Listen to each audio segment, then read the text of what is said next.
Just launched a new book and could soon launch a campaign for president. Today, I spoke one-on-one with former Indiana governor and former VP Mike Pence, who's had a lot to say lately about the events of January 6th, his service in the Trump administration, and whether he himself might run for president in 2024.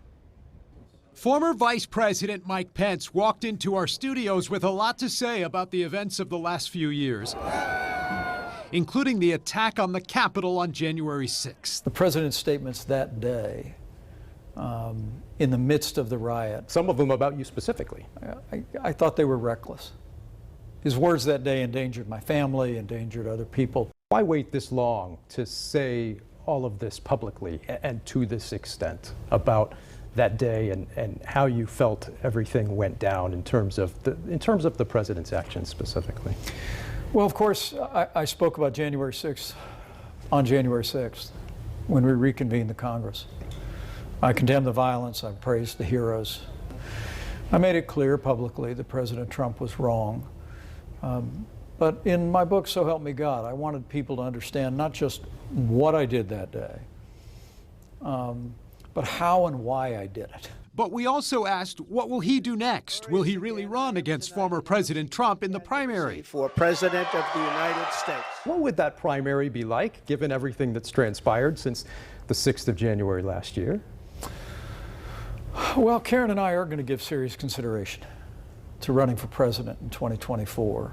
But we're going to approach it the same way we've approached every decision since I was first elected to Congress in 2000. That is, we'll bring our family together, we'll take time to pray, we'll take time to talk, we'll hear from trusted friends, and try and listen to the American people in ways to discern whether or not we have a calling. And as the VP was leaving, he told me that's a decision that could come sometime after the holidays. We literally haven't had our whole family together in 3 years, and so this Christmas all by itself is going to be special. Our granddaughter will be with us with 2 more on the way, but we're also going to take time, Dan, as I've said, to reflect. We're going to take some time to talk about the future.